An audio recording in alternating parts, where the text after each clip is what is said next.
Bueno, gracias por venir y por compartir este día de reflexión sobre un tema tan importante o una visión tan importante como es la del Papa Francisco, en la que todos nosotros estamos implicados de alguna u otra manera, porque más que de lo que él haga depende de nosotros, en nuestro trabajo pastoral concreto, diario, que eso que él está haciendo pueda llegarle a nuestras comunidades y más allá de ellas.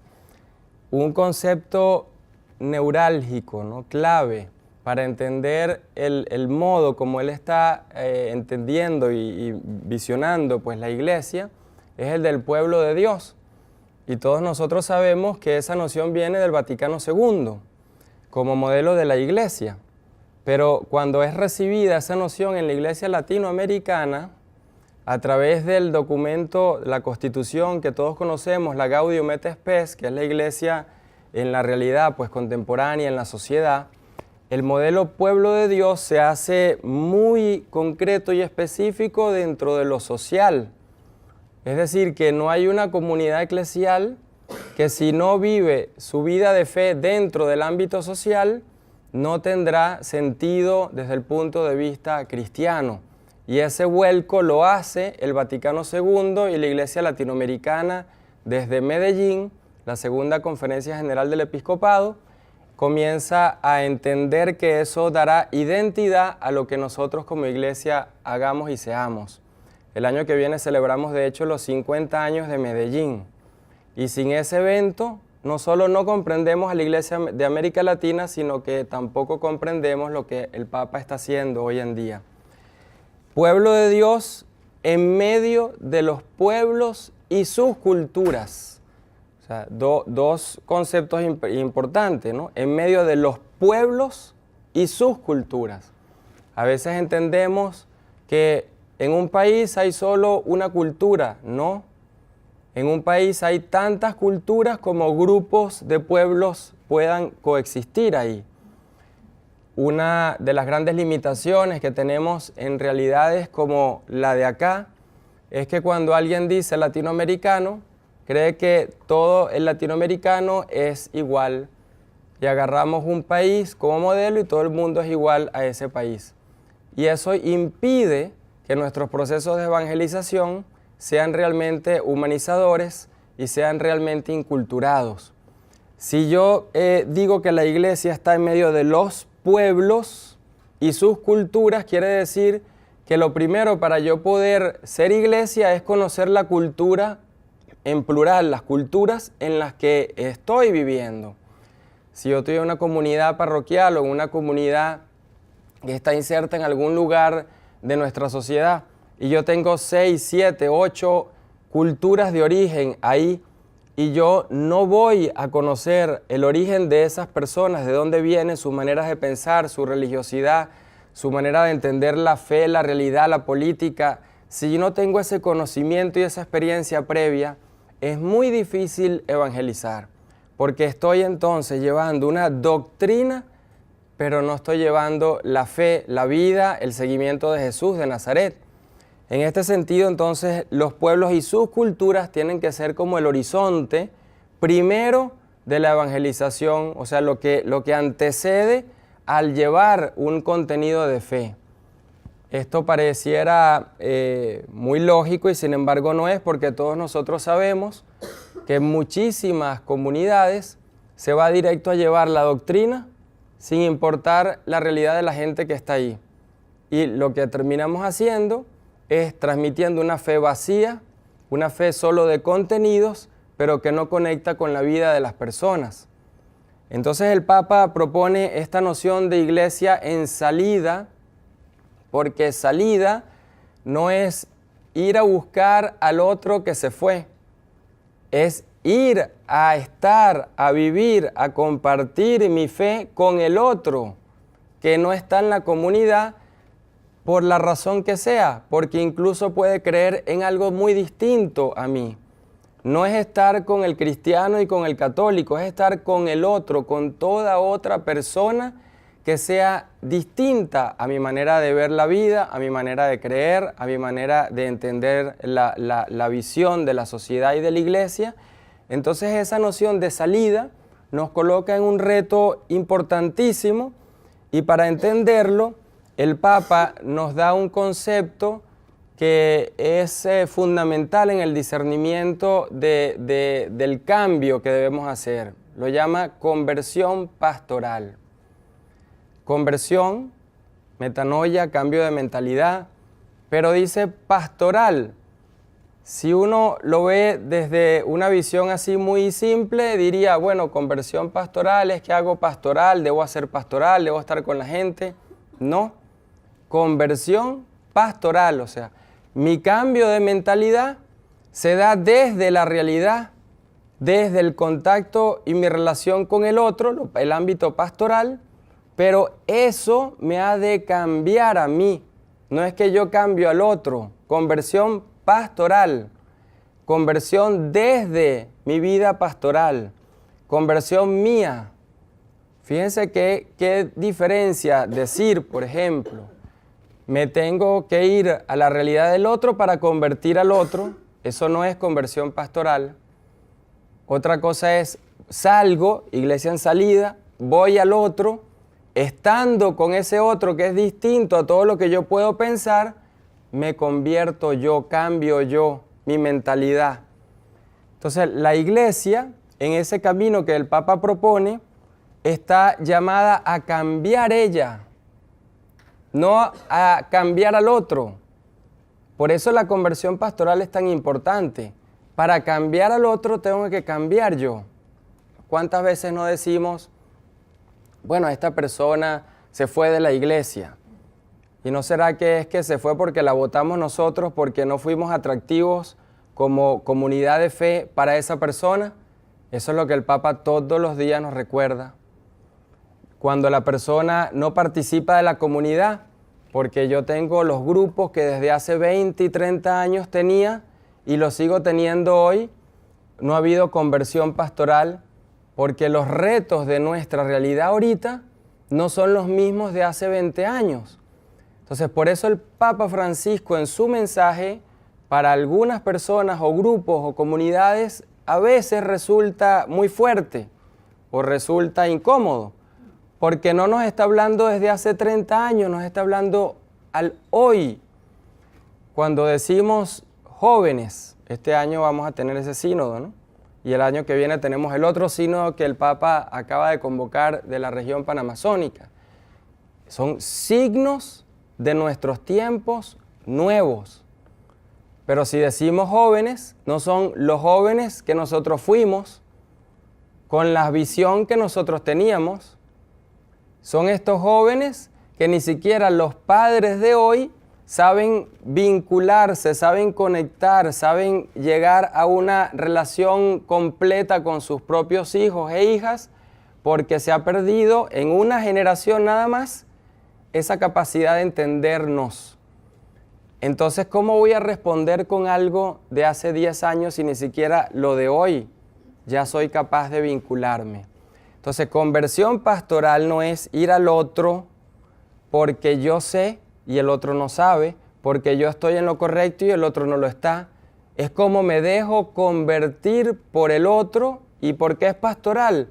Porque lo hago en la pastoral, en el contacto con el otro.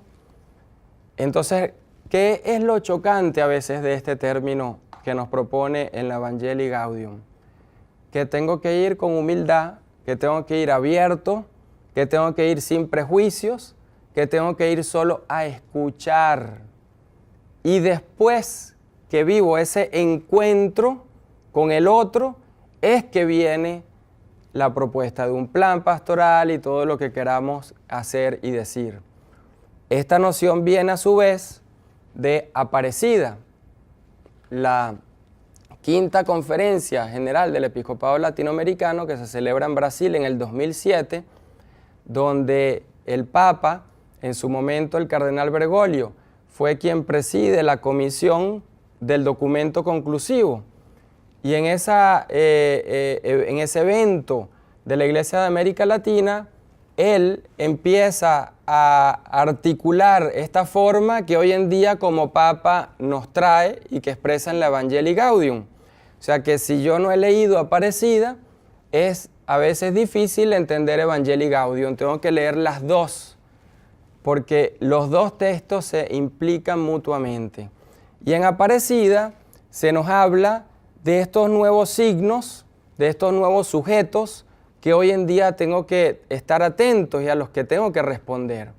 Y Aparecida usa esa noción que es la de la iglesia misionera-discípula o discípula-misionera, o sea, las dos palabras juntas. No es misionera para hacer discípulos, no es misionera primera y después para hacer discípulo, tampoco es discípula para después irse, es misionera-discípulo o discípulo-misionera, para decir las dos realidades a la vez. ¿Qué significa esto? Que ser discípulo es lo fundamental, lo fundante de mi fe, porque yo estoy en seguimiento de Jesús. El centro de mi vida no es el catecismo, son los evangelios. Discípulo. Esa condición discipular es la que hace mi forma cristiana de vivir en la sociedad. Entonces viene la primera interrogante que es muy fuerte para todos nosotros. ¿Acaso leemos los evangelios si yo soy discípulo? ¿O esperamos que en la homilía de la misa se nos diga algo del evangelio, pero yo nunca los he leído completos a lo largo de mi vida? Y no solo leerlos como un libro, reflexionar, meditar, cuestionarme desde los evangelios, es decir, hacerlos el centro y la cabecera de mi propia existencia cristiana. Entonces, discípulo, como ven, está centrado en la palabra. ¿Qué hace el Papa todas las mañanas desde Santa Marta cuando celebra la Eucaristía? Siempre sale con alguna frase, alguna manera de decirnos algo sobre la realidad o sobre la iglesia, y a veces son frases que nos mueven, ¿no? ¿De dónde la saca? Del evangelio de cada día. No viene con un plan y después adapta el evangelio. Si ustedes ven la lógica y siguen las homilías diarias, pues es al revés. El evangelio le va iluminando el día y de ahí va sacando una serie de intuiciones que muchas veces son muy duras. De ahí he hablado del clericalismo, de ahí he hablado de la autorreferencialidad, de ahí he hablado de los grupos que se cierran en sí mismos y tienden luego a morir, de las burbujas eclesiales, vivimos aislados, cada quien en su grupito, cada quien en su burbujita. Todo eso lo ha sacado de ahí las homilías diarias, porque están basadas en su condición de discípulo de Jesús. Entonces, iglesia, discípulo, misionera, lo primero es centrar mi vida en los evangelios. O sea que si yo nunca he leído cada uno de los evangelios completos y no he hecho eso la cabecera de mi discernimiento personal y eclesial, estoy en un gran problema. Una vez me decía en un grupo que tengo ecuménico de lectura de la palabra, le decía un católico a uno de los protestantes del grupo: ustedes tienen mucho que enseñarnos porque yo crecí con el catecismo y ustedes crecieron con la Biblia. Eso es lo que nos dice el Papa todo el tiempo. Tenemos que cambiar la mentalidad, porque ser católicos no es andar con el catecismo, debería ser el seguimiento de Jesús a través de las comunidades primeras que nos dejaron esos evangelios y que deben ser nuestro centro. Ahora, la iglesia discípula, decía, misionera. Si yo sigo a Jesús y estoy atraído por Él, por su mensaje, por su prédica del reino, por su manera de entender la sociedad y sobre todo al otro como mi hermano y mi hermana, ¿qué me lleva a eso? A salir, a anunciarlo, al querigma, ¿no? A anunciarlo, a compartirlo. Entonces, ¿puedo ser discípulo sin ser misionero? No. Ahora, ¿puedo salir misionero, ser misionero sin ser discípulo? No, porque entonces puedo estar saliendo solo creyendo que el otro es el malo y yo tengo que convertirlo a la iglesia. Por eso es que las dos van con un guión. Porque si soy misionero sin ser discípulo como condición que funda mi vida, estoy adoctrinando a los demás, ideologizando a los demás, pero no les estoy llevando a la fe. Entonces, en Aparecida, en esa conferencia, hay una frase hermosa que el Papa Benedicto, cuando abre la conferencia, dice que nosotros no somos atraídos por Jesús solo porque Él represente un contenido, sino porque es un encuentro personal. Encuentro personal. O sea que si no soy discípulo, no tengo encuentro personal con Jesús. Y viceversa, si tengo un encuentro o he tenido un encuentro personal con Jesús y lo voy construyendo día a día, soy, por ende, discípulo. Entonces la condición discipular me lleva a salir, a ser misionero desde una perspectiva muy distinta a la que muchas veces podemos entender. Entonces, como vemos, iglesia en salida se entiende en una dinámica de discípula y misionera, y esto no se da sin una conversión pastoral. Estos son como los temas claves que el Papa nos va ayudando a través del Evangelii Gaudium a entender, para poder hacer esa conversión de la iglesia en las estructuras y en las mentalidades, ¿no? Eso nos lleva a una consecuencia, evangelización. Entonces, ¿cómo se entiende la evangelización? Porque la evangelización, si brota de este esquema, no es entonces llevar el contenido simplemente de un catecismo o de un manual que yo pueda hacer o de un libro que yo pueda llevar.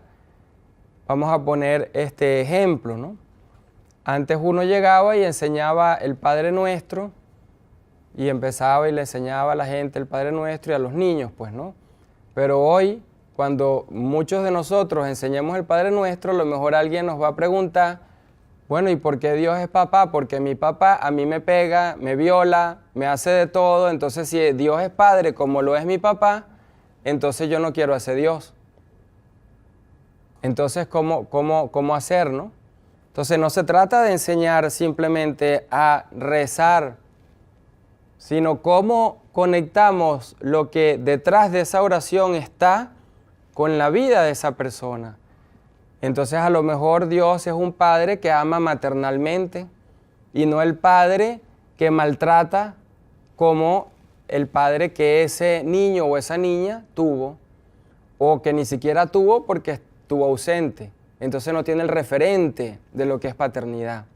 Entonces hoy nos coloca la sociedad en un reto de repensar, conversión pastoral otra vez, que los contenidos no pueden ser tratados de la misma manera. Entonces, evangelizar significa primero que debo entrar en la cultura en la que vivo. La primera frase, ¿no? Iglesia, pueblo de Dios, en medio de los pueblos y sus culturas. Entonces, si yo estoy en una comunidad y no hago una reflexión seria sobre las culturas que conviven en esa localidad de mi comunidad, ¿cómo puedo llevar un mensaje evangelizador? No puedo, estoy llevando un adoctrinamiento, es muy distinto. Ponemos otro ejemplo. Nuestra realidad actual hoy es multicultural, ¿no? Todos nosotros vivimos y compartimos con personas de distintos países, pero a la vez en cada país hay muchas culturas.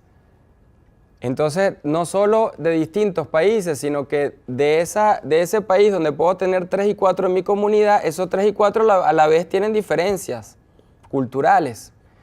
Si yo no hago primero entonces un conocimiento de lo que esas personas creen y cómo expresan su fe y que han vivido, yo estoy en un ámbito de evangelización todavía que Aparecida y que la Evangelii Gaudium llama una pastoral de conservación, pero no una pastoral misionera.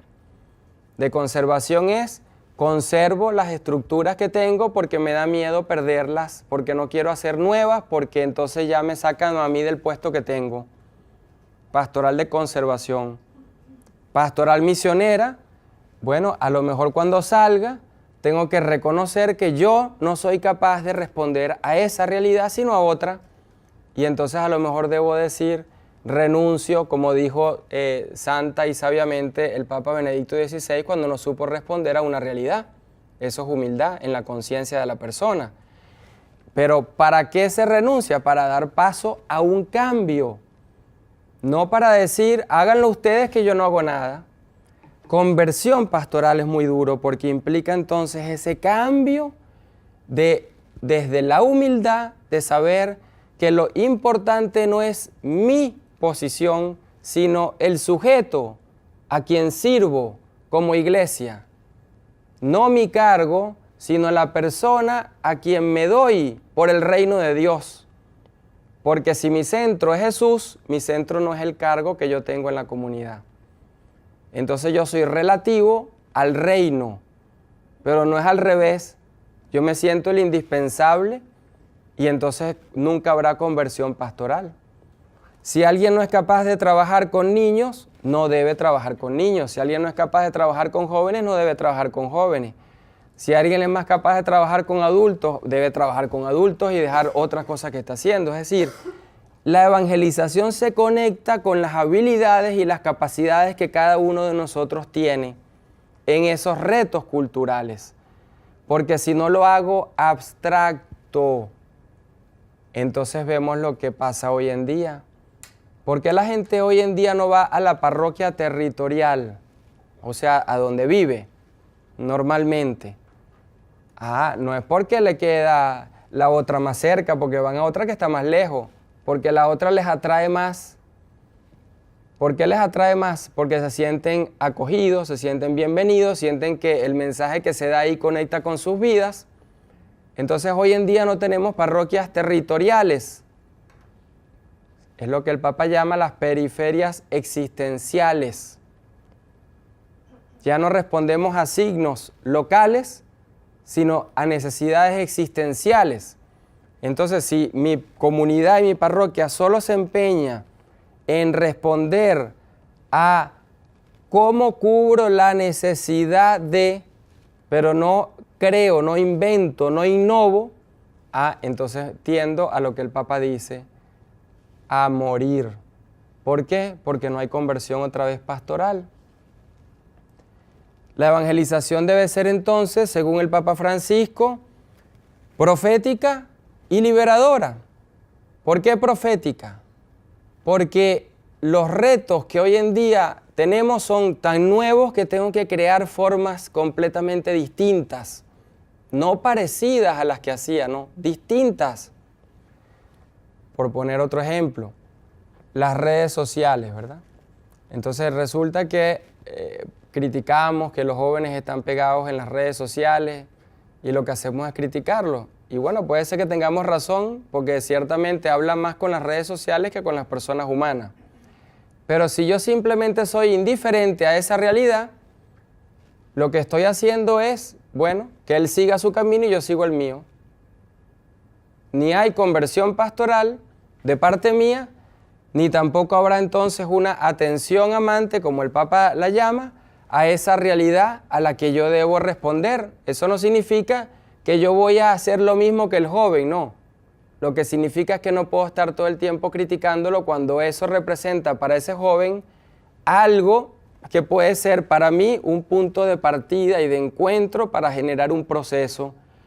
Pero si yo desde el inicio lo critico y lo saqué de mi ámbito de intereses, simplemente no podré generar nunca un proceso.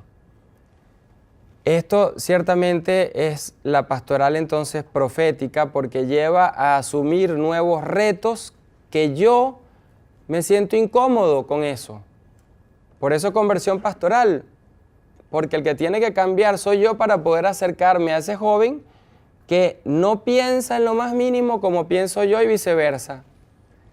El Papa habla entonces de los procesos, evangelización como procesos y no como ocupación de espacios. O sea, la evangelización se da en el tiempo.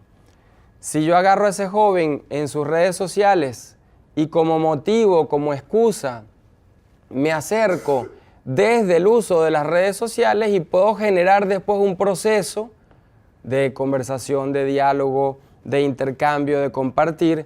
Se va a ir dando de parte y parte un proceso en el que cada uno va viendo algo distinto del otro y ese proceso terminará en algo que no sabemos, pero se da el proceso, el encuentro que da pie a algo nuevo que será construido entre los dos. Pero si yo simplemente desde el inicio descarto a cómo el otro piensa y entiende la vida, nunca voy a dar ni el encuentro y menos aún el proceso.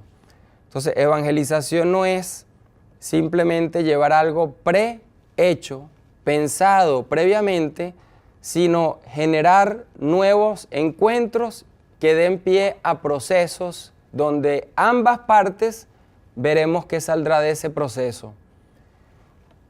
Lo diferente a esto sería algo que el Papa siempre critica, ¿no? El autoritarismo. Como yo quiero cambiar la realidad, entonces ya mañana despido a todo el mundo y pongo a gente nueva. ¿Por qué ustedes creen que el Papa no ha agarrado que lo pueda hacer porque es el Papa? Y despide a todos los prefectos de una vez de la curia, que son los que muchos de ellos les dan problemas en el proceso de reforma que está haciendo, y simplemente mañana tendríamos una curia a imagen y semejanza de él, porque él no hace lo que está diciendo que no hagamos nosotros, autoritarismo. ¿Por qué ahora se escucha tanta crítica al Papa y no se escuchaba a Benedicto y a Juan Pablo II? Precisamente porque el Papa la permite. O sea, la capacidad de dejar que el otro hable es lo que hace que hoy en día tengamos críticas por todos lados a este Papa. Si no la permitiese, estuviésemos como antes. El que hable, se le abre un proceso. Eso que nos enseña que con la vida, con el ejemplo que él está haciendo, podemos nosotros también aprender. Entonces, autoritarismo o autorreferencialidad son dos cosas que debemos hacer conversión pastoral, debemos cambiar. Porque la evangelización no es, repito, lo que yo lleve prepensado, sino el encuentro con Jesús que ambas personas, ambos grupos generamos y que a lo mejor todavía no sabemos a dónde va, pero ese encuentro es ya el proceso evangelizador puesto en marcha. Entonces es ciertamente muy distinto. Ahora, es liberadora. Liberadora no quiere decir criticadora, ¿no? Entonces, todas las cosas que le molesta a un grupo las vamos a sacarlas y a criticarnos. Liberadora no quiere decir que ahora vamos a constituir un partido político y entonces vamos a hacer de la comunidad religiosa un partido político. Liberación tiene que ver primero con el descubrir que en mi comunidad hay muchos sujetos que están excluidos, que están aislados, pero están excluidos y aislados porque yo no los he incluido y yo no los he integrado, que estoy en la comunidad. ¿Por qué? Bueno, porque ese es pecador. Entonces volvemos al ejemplo del Papa. El Papa vive, ¿dónde vive? Con inmigrantes que no son católicos, por ejemplo, dentro del Vaticano. Y el Papa tiene personas en cargos que nosotros no pusiéramos en nuestras comunidades muchas veces porque consideramos pecadoras. Entonces volvemos a este tema, ¿no? Liberación significa liberarnos de esa cantidad de prejuicios que impiden acercarme al otro para poderlo integrar y hacer parte de la comunidad. Entonces tengo que liberar de todo aquello que excluya. Voy a poner un ejemplo que antes se hacía mucho en las iglesias, o al menos en América Latina. Ustedes saben lo que son los alcohólicos anónimos, que funcionan en nuestras parroquias. Pero los alcohólicos anónimos es un grupo muy interesante. No les permiten hablar de Dios, pero se usa el espacio de la parroquia. Eso es lo que el Papa entiende por evangelización. ¿Cómo pongo al servicio la parroquia o el espacio de una iglesia o el espacio de una institución católica a aquel que ni siquiera es católico, pero le estoy humanizando su vida. Y desde esa humanización es que genero el encuentro y el proceso que a lo mejor me lleva a que esa persona se integre a la comunidad. Pero lo primero es llegar a sanar al corazón y la vida de esa persona, porque eso es lo inmediato. Mi mamá tiene más de 50 años dando catequesis, ¿no? Ya está retirada, porque si tiene 50 años catequesis, imagínense la edad que tiene. Y ella siempre decía, cuando yo voy a dar catequesis, siempre la dio en zonas populares, lo primero que hacemos es darle comida a los niños, porque ¿cómo le voy a hablar de Dios si tienen el estómago vacío? Entonces, en la evangelización hay realidades inmediatas y hay realidades de procesos más largos, ¿no? Pero yo no las puedo invertir.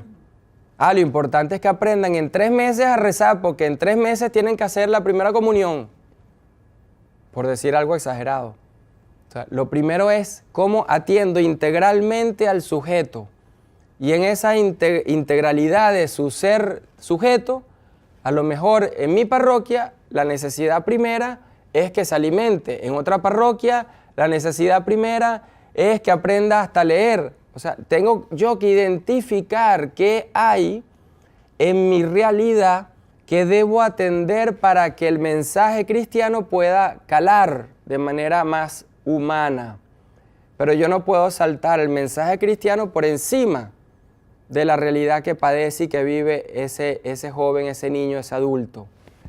Es como si llegan hoy niños y jóvenes que vienen de experiencias familiares traumáticas y yo nunca hablo de eso, voy directo al contenido cristiano, religioso, y resulta que después, cuando termina su proceso de catequesis, entonces a los 2, 3 años, ese joven, bueno, y ese no es el que hizo la catequesis, sí, ese está preso porque hizo tal cosa, y el otro, no, el otro tal, porque yo nunca me di cuenta que ese joven nos llegó con una serie de problemas, de carencias, de traumas que nosotros como comunidad cristiana ni supimos ver, porque estábamos en nuestra burbuja doctrinaria. Entonces, evangelización tiene que ver con esa liberación primero, porque si no, entendemos entonces que ese joven, niño, adulto es un objeto y no es un sujeto. Sujeto, no es un objeto, no es un número más. A ver qué parroquia tiene más catequizando, ¿no? ¿Qué parroquia tiene más personas en nuestros grupos? No son objetos, son sujetos. La liberación entonces consiste en cómo entiendo que el otro es ante todo un hermano y una hermana, desde donde he de construir un vínculo fraterno, y desde ese vínculo fraterno es que voy al mensaje religioso. Pero las dos cosas a la vez. Ustedes saben que los misioneros hace 40 y 50 años atrás, en los países donde iban, eran los primeros que hacían la cantidad de obras sociales que hoy en día recordamos porque ya no las hacemos. Entonces, el país tal, en ese país, bueno, imagínense, los misioneros aquí construyeron escuelas, construyeron ambulatorios médicos, construyeron casas donde iba la gente a reposar si no tenía donde dormir, construyeron clínicas legales, etcétera, etcétera, etcétera. Hoy en día cuando hablamos de los misioneros es, sí, vino el padre tal, hizo 10 grupos más de religión, etcétera, etcétera. O algo que para mí es muy triste, al menos en realidades en las que he vivido acá, en comparación con otros países donde he estado, que las iglesias católicas nuestras no ofrecen servicios de ayuda humanitaria, mientras que las iglesias protestantes sí lo hacen, en el mismo espacio, en ese modelo de los alcohólicos anónimos, porque nosotros ofrecemos solo sacramentos. Entonces estamos olvidando esa dimensión de que la evangelización para ser discípula misionera tiene que pasar por entender que el otro es un sujeto, que antes de ir a mi comunidad es una persona humana con necesidades, con traumas, y también con cosas que puede aportarme y ayudarme a cambiar a mí. Termino con un texto que cuando el Papa era cardenal en Buenos Aires, le dijo en el Te Deum, la misa que siempre hacía una vez al año con los miembros del gobierno, y que era tan incómoda hasta un punto tal que ya dejaron de asistir a esa misa los miembros del gobierno. ¿Y por qué? Bueno, aquí les pongo un ejemplo de lo que él decía.